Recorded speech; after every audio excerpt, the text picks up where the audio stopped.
Assalamualaikum warahmatullahi wabarakatuh. Salam sejahtera untuk kita semua. Perkenalkan, nama saya Esther Hareta dari SMK Negeri 1 Batang Angkola, kelas 11 akuntansi, alamat Sialang. Yang terhormat Ibu Anissa Fitriani Sihombing selaku guru pembimbing atau guru bidang studi. Di video kali ini, saya akan menjelaskan sedikit materi tentang perpajakan. Tapi sebelum lanjut ke materi, alangkah baiknya teman-teman semua jangan lupa like, share, dan subscribe ya.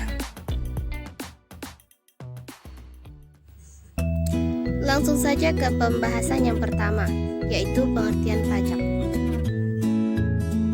Nah, pajak secara pemahaman umum adalah iuran yang wajib dibayarkan oleh rakyat atau wajib pajak kepada negara untuk kepentingan pemerintah dan kesejahteraan masyarakat umum. Manfaat dari pajak yang terkumpul tidak akan secara langsung dapat dinikmati oleh wajib pajak, karena pajak digunakan untuk kepentingan umum, bukan individual. Selanjutnya, pengertian pajak menurut Undang-Undang Nomor 28 Tahun 2007 tentang Ketentuan Umum dan Tata Cara Perpajakan atau KUP. Pajak adalah kontribusi wajib kepada negara yang terutang oleh orang pribadi atau badan yang bersifat memaksa berdasarkan undang-undang, dengan tidak mendapatkan imbalan secara langsung dan digunakan untuk keperluan negara bagi sebesar-besarnya kemakmuran rakyat. Dan yang terakhir adalah definisi atau pengertian pajak menurut para ahli. Salah satunya yaitu menurut Rahman Suemitro. Pajak adalah iuran rakyat kepada kas negara berdasarkan undang-undang atau yang dapat dipaksakan dengan tiada mendapat jasa timbal atau kontrak prestasi yang langsung dapat ditunjukkan dan yang digunakan untuk membayar pengeluaran umum. Dan yang selanjutnya yaitu pembahasan yang kedua tentang jenis pajak. Jenis pajak sendiri dibagi menjadi 3 bagian. Yang pertama, A. Jenis pajak berdasarkan pihak yang menanggung. 1. Pajak langsung adalah pajak yang pembayarannya di mana harus ditanggung sendiri oleh wajib pajak dan tidak dapat atau tidak bisa dialihkan kepada pihak lain. Dan yang kedua, pajak tidak langsung adalah pajak yang pembayarannya dapat dialihkan kepada pihak lain. B. Jenis pajak berdasarkan pihak yang memungut. 1. Pajak negara. Pajak negara adalah pajak yang dipungut oleh pemerintah pusat. Pajak pusat merupakan sumber penerimaan negara Indonesia. Contoh, PPh atau pajak penghasilan, PPN atau pajak pertambahan nilai, PPN, dan bea materai atau pajak penjualan atas barang mewah. 2. Pajak daerah. Pajak daerah adalah pajak yang dipungut oleh pemerintah daerah. Pajak daerah merupakan salah satu sumber penerimaan pemerintahan daerah. Contoh pajak daerah yaitu pajak tontonan, pajak reklam, PKB atau pajak kendaraan bermotor, PBB atau pajak bumi dan bangunan, iuran kebersihan, retribusi parkir, retribusi galian pasir dan lainnya. C. Jenis pajak berdasarkan sifatnya. 1. Pajak subjektif. Pajak subjektif adalah pajak yang memperhatikan kondisi keadaan sang wajib pajak itu sendiri. Dalam ini, penentuan dalam besarnya pajak harus ada alasan objektif yang berhubungan erat dalam kemampuan membayar wajib pajak atau si pembayar pajak. Contoh pajak subjektif yaitu PPh atau pajak penghasilan. 2. Pajak objektif. Pajak objektif adalah pajak yang dinilai berdasarkan objektivitasnya dan tanpa diperhatikannya keadaan diri sang wajib pajak. Contoh pajak objektif sendiri yaitu PPN atau pajak pertambahan nilai, PBB atau pajak bumi dan bangunan, PPN dan BM atau pajak atas penjualan barang mewah. Selanjutnya, pembahasan yang ketiga yaitu pungutan selain pajak. Selain melakukan pungutan berupa pajak, pemerintah juga melakukan pungutan selain pajak diantaranya sebagai berikut. 1. Retribusi. Retribusi adalah iuran rakyat yang disetorkan melalui kas negara atas dasar pembangunan tertentu dari jasa atau barang milik negara yang digunakan oleh orang-orang tertentu. Dari pengertian di atas dapat disimpulkan bahwa A. Retribusi tidak ada unsur paksaan. B. Ikatan pembayaran tergantung pada kemauan si pembayar. C. Tidak selalu menggunakan sarana undang-undang. Jadi, retribusi pada umumnya berhubungan dengan imbalan jasa secara langsung. Contoh dari retribusi yaitu pembayaran listrik, pembayaran abonemen air minum, dan sebagainya. 2. Cukai. Cukai adalah iuran rakyat atas pemakaian barang-barang tertentu seperti minyak tanah, bensin, minuman keras, rokok, atau tembakau. 3. Bea masuk. Bea masuk adalah bea yang dikenakan terhadap barang-barang yang dimasukkan ke dalam daerah pabean Indonesia dengan maksud untuk dikonsumsi di dalam negeri. Sementara itu, bea keluar adalah bea yang dikenakan atas barang-barang yang akan dikeluarkan dari wilayah pabean Indonesia dengan maksud barang tersebut akan diekspor ke luar negeri. Dan yang terakhir adalah sumbangan. Sumbangan adalah iuran orang-orang atau golongan orang tertentu yang harus diberikan kepada negara untuk menutupi pengeluaran-pengeluaran negara yang sifatnya tidak memberikan prestasi kepada umum, dan pengeluarannya tidak dapat diambil dari kas negara. Pada mulanya, sumbangan bersifat insidentil dan sukarela. Jumlah sumbangan juga tidak mengikat dan tidak harus berupa uang, tetapi dapat berupa barang. Namun selanjutnya, sumbangan bersifat rutin atau wajib yang berupa uang dengan jumlah tertentu yang ditetapkan, misalnya pajak kendaraan bermotor. Dan yang keempat adalah pembahasan kewajiban dan hak wajib pajak. Hak dan kewajiban wajib pajak. Jika orang pribadi, badan atau pemotong dan pemungut pajak sudah memenuhi syarat subjektif dan syarat objektif sebagai wajib pajak, maka kepadanya sudah terdapat hak dan kewajiban perpajakan. Kewajiban wajib pajak. Berikut ini adalah kewajiban wajib pajak. 1. Mendaftarkan diri untuk memperoleh NPWP. Apabila orang pribadi sudah memiliki penghasilan di atas PTKP, maka sudah wajib mendaftarkan diri untuk memperoleh NPWP. Kedua, kewajiban untuk membayar, memungut, atau memotong dan melaporkan pajak yang terutang. Yang ketiga, kewajiban dalam hal diperiksa, contohnya adalah wajib menunjukkan atau meminjamkan dokumen-dokumen penduduk yang diminta oleh tim pemeriksa, wajib hadir memenuhi panggilan pada saat diperiksa, dan lain-lain. Dan yang keempat adalah kewajiban memberikan data.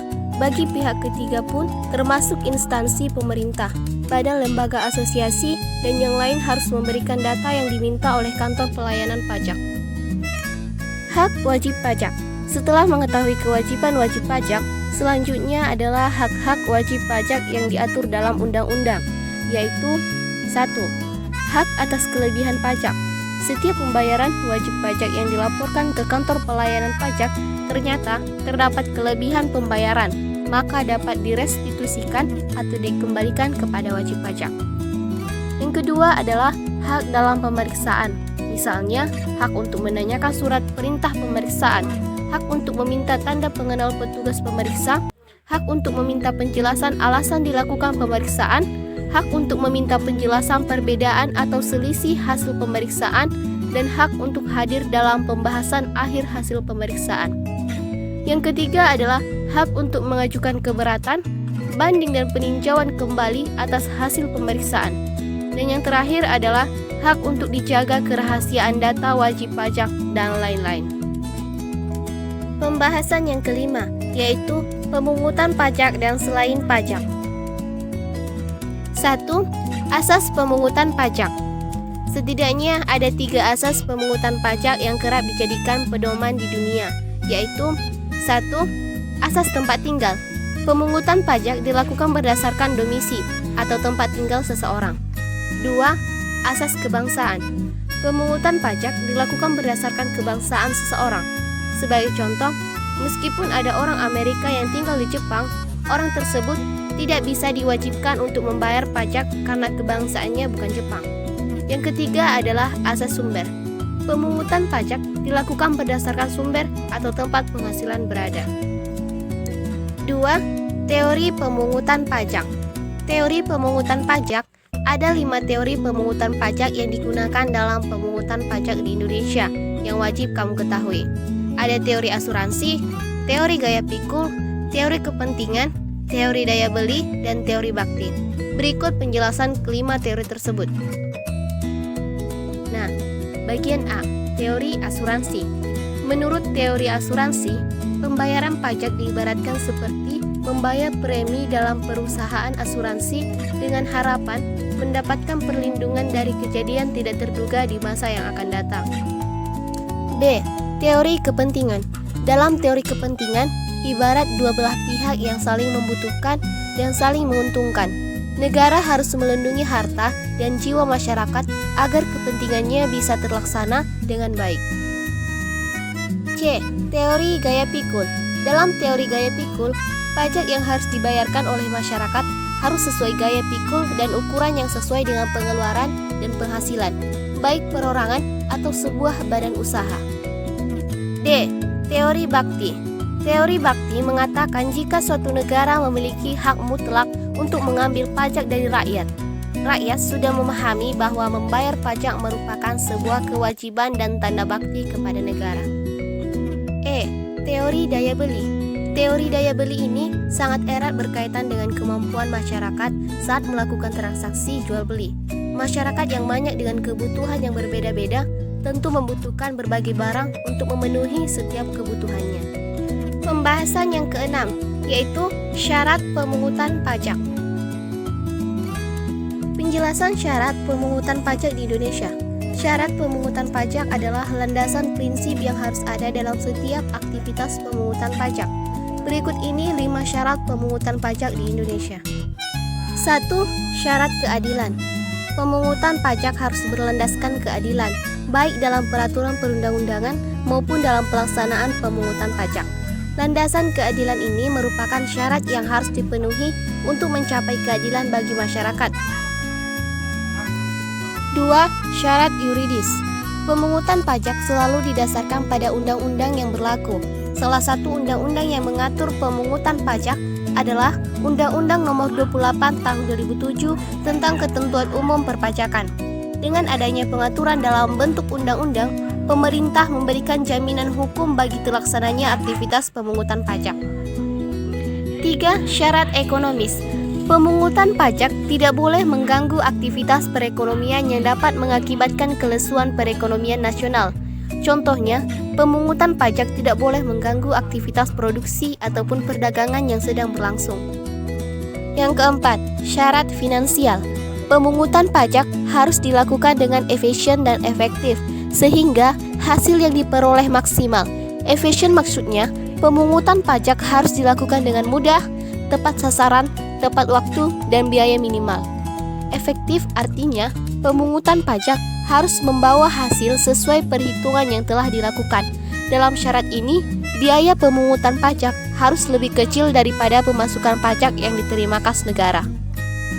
Dan yang kelima, syarat sederhana. Sistem pemungutan pajak harus sederhana dan mudah dimengerti wajib pajak. Sistem pemungutan pajak yang sederhana akan membantu wajib pajak dalam melaporkan pajak mereka dan mendorong masyarakat memenuhi kewajiban perpajakan. Dengan demikian, pemasukan negara dari pajak akan semakin meningkat. Pembahasan yang ketujuh, yaitu cara pemungutan pajak. Tata cara pemungutan pajak. Pemungutan pajak dapat dilakukan berdasarkan 3 stelsel. 1. Stelsel pajak. Bagiannya A. Stelsel nyata. Pengenaan pajak didasarkan pada objek atau penghasilan yang nyata. Pemungutan dilakukan pada akhir tahun pajak setelah penghasilan sesungguhnya diketahui.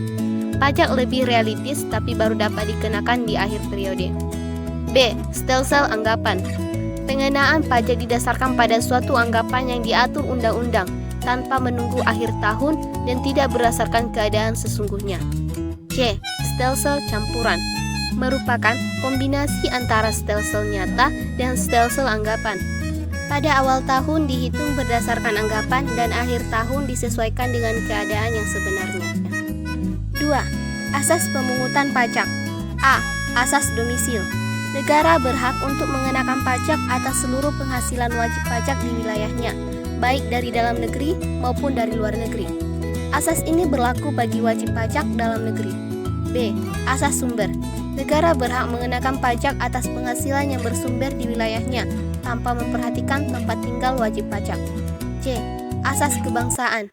Pengenaan pajak dihubungkan dengan kebangsaan suatu negara. 3. Sistem pemungutan pajak. A. Official Assessment System adalah suatu sistem pemungutan yang memberi wewenang kepada pemerintah atau fiskus untuk menentukan besarnya pajak yang terutang oleh wajib pajak. Ciri-cirinya: 1. Wewenang untuk menentukan besarnya pajak terutang ada pada fiskus. 2. Wajib pajak bersifat pasif. 3. Utang pajak timbul setelah dikeluarkan surat ketetapan pajak oleh fiskus. B. Self-assessment system adalah suatu sistem pemungutan pajak yang memberi wewenang kepada wajib pajak untuk menentukan sendiri besarnya pajak yang terutang. Ciri-cirinya adalah: 1. Wewenang untuk menentukan besarnya pajak terutang ada pada wajib pajak sendiri. 2. Wajib pajak aktif mulai dari menghitung, menyetor, dan melaporkan sendiri pajak yang terutang. 3. Fiskus tidak ikut campur dan hanya mengawasi. C. Withholding system adalah suatu sistem pemungutan pajak yang memberi wewenang kepada pihak ketiga atau bukan fiskus dan bukan wajib pajak yang bersangkutan untuk menentukan besarnya pajak yang terutang oleh wajib pajak. Ciri-cirinya: wewenang menentukan besarnya pajak yang terutang ada pada pihak ketiga, pihak selain fiskus dan wajib pajak. Baiklah, demikian yang dapat saya jelaskan tentang perpajakan. Semoga Bapak dan Ibu guru beserta teman-teman yang sudah menonton video saya ini dapat memaklumi apabila ada kesalahan dalam perkataan dan perbuatan saya dalam pembuatan video. Saya berterima kasih kepada teman-teman semua karena sudah menyempatkan waktunya untuk menonton video saya ini. Terima kasih. Assalamualaikum warahmatullahi wabarakatuh.